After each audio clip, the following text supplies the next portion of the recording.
The NFL draft is over, but there's still so many storylines and things to talk about, especially in a world where there really is no other sports going on right now. Now, there are a couple big events going on. We have the Last Dance Michael Jordan documentary on last night, parts 3 and 4. Phenomenal, by the way. That is going to win so many Emmy Awards for Best Picture, and just the way they laid it out, everything about it is super interesting. But today, I want to continue talking about the NFL draft, give some post-draft analysis. We're going to go division by division.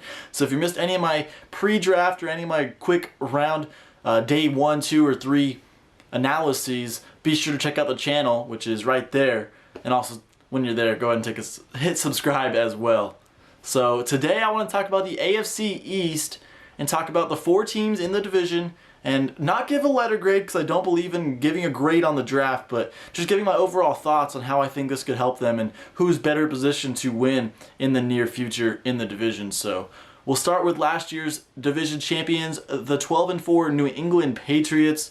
Now, the Patriots have had probably the worst offseason in the past 20 years. They lose Hall of Fame quarterback Tom Brady. They trade away Rob Gronkowski. They lose some players on their defense, Kyle Van Noy, other guys like that. And there was a lot of needs on this team already. Now, last year, we saw they needed some weapons for Tom Brady and that offense. There were none. They drafted N'Keal Harry in the first round. It didn't really work out in year 1. Could be better in year number 2. So maybe that's why they didn't take a wide receiver in this draft class. They go with the safety Kyle Duggar out of Lenoir-Rhyne, a Division II school, with their first pick in the draft in the second round at 37 overall, because they traded their first round pick at 23 overall to the Los Angeles Chargers. So a lot of people scratching their heads a little bit with Duggar. I trust in Bill Belichick there. I think he's going to be a phenomenal player. He was the only Division II player invited to the NFL draft combine, so I think a lot of scouts understand he will be an impact player despite having played against lesser competition in college. And then they go out and get some edge rushing, they get some linebacker help, they get their new kicker to replace Steven Gostkowski, and overall I think they had a good draft. The Patriots don't normally have bad drafts. Sometimes their higher picks, like in the first round, aren't that great, and I do believe that's a reason why Bill Belichick actually does trade. But overall, this draft should be an impactful one for the Patriots down the line. I do believe that Bill Belichick is building for the future. I talked about this on my radio show, The Spurge, this week, and I really think that he traded all of his picks besides one in this draft. So everything else he traded so they can get more picks for next year. I believe he has 13 or 14 picks next year now. So I do believe that without drafting a quarterback, without drafting wide receivers, there's some moves that are left to be made. So we'll see how this plays out for New England. Jarrett Stidham will be their quarterback because they didn't draft a quarterback this year. So we'll see how that plays out. But overall, I'm not too happy with the Patriots draft. In the beginning here, I think down the line, 3 or 4 years from now, this will end up being a good draft. They drafted some impactful players that need a little bit of time to develop their skills. So next up, I want to talk about the Buffalo Bills. Now remember, the Buffalo Bills were 10-6 last year, competing for the division title. They ended up getting a wild card last year. They had a really great season, a top 10 defense in nearly every statistical category. So they traded their first round pick a couple weeks ago to the Minnesota Vikings to get wide receiver Stephon Diggs. That was a great move for the Buffalo Bills. So they used their first pick, I believe it was number 56 overall, to help give some depth on defense. They select A.J. Epinesa out of Iowa. Now, in my opinion, he is one of the biggest steals in this draft class. At one point, he had a top 10 draft grade, but then the Senior Bowl didn't look explosive. Combine, the numbers, the 40-yard dash, the cone shuttle, none of that looked great for him. And so even though he has phenomenal tape and made an impact at the University of Iowa, he fell way too far, and the Buffalo Bills had to snatch him up, even if there were other needs on offense. Then they go out and they get a running back to pair with Devin Singletary. He's going to be really strong for them. He plays a different brand of football. He's shorter, he's bulkier, he runs through the tackles. Devin Singletary, also a third rounder, more so of an edge rusher, and they go out and draft 2 wide receivers. They get a kicker as well. So I think the Bills made a lot of improvements for a team that was already sound, and they only had, I believe, 5 draft picks in this draft, but this team made the most of it, and I do believe they're building a culture here that's going to win for the next decade. And Josh Allen is the franchise quarterback. If he's able to make plays, could actually lead this team deep into the playoffs. That's the only question mark. The roster is set now. Josh Allen has no excuses. He has to become the franchise quarterback for reals now, and if not, they did draft Jake Fromm in the 5th round, who could take over if this Josh Allen experiment doesn't work over the next 2 or 3 seasons for the Buffalo Bills.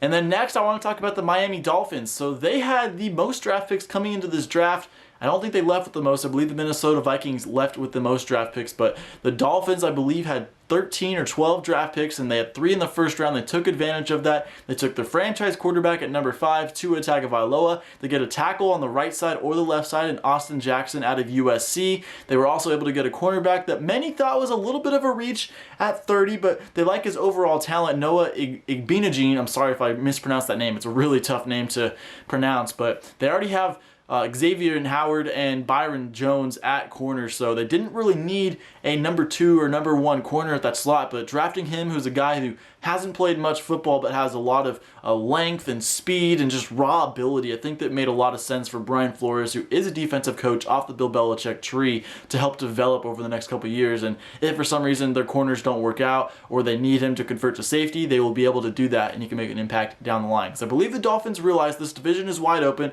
but as things stand right now, the Buffalo Bills are the better team. So I know that they still have some developing to go, but I like how they balance this draft between getting offensive players and defensive players, mostly defense because they have some offensive weapons. So I do believe that Miami has put themselves in a good position to be a winning franchise soon. A lot of it will depend on whether or not Tua Tagovailoa can stay healthy in the NFL though.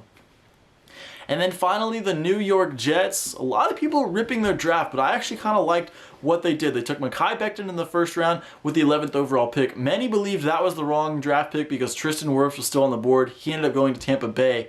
But Mekhi Becton, who's 6'7", 364 pounds, is an absolute unit. And I believe that he has the potential to become the best offensive tackle in this draft class. He might not be right now, but the Jets, similar to the Dolphins, realize right now the Patriots have a chance to still compete, and the Bills are probably the best team in the division. So the Jets say, let's take a little bit of potential. Let's get him an offensive tackle because Sam Darnold needs that protection. Let's get him an offensive tackle who has the potential to be one of the best offensive tackles in the league. He might not be right away, but he has the potential to be that. So I think Mekhi Becton was a great pick for them at 11.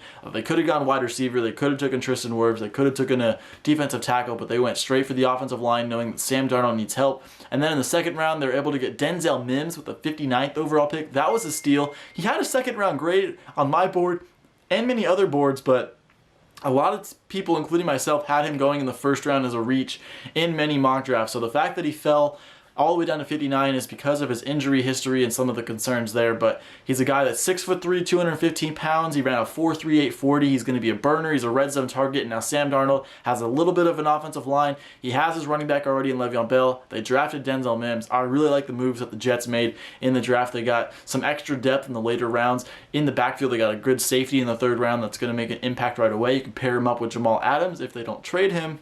And so overall, I do like the direction that the Jets are heading. So just wrapping up the AFC East for today, I think overall this division is in a great spot to really be competitive. It's been one of the most uncompetitive divisions over the last 20 years. The Patriots have won the division 18 times over the last 20 years.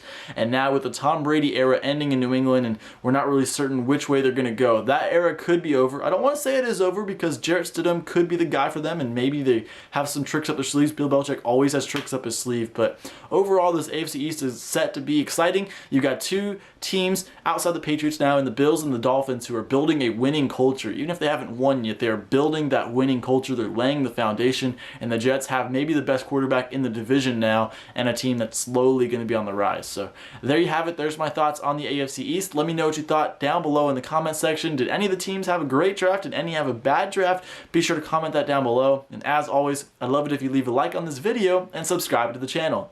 So with that, everybody, it's Monday, but remember, every day that ends in Y is a great day. I'll let you sit on that one. Have a good one.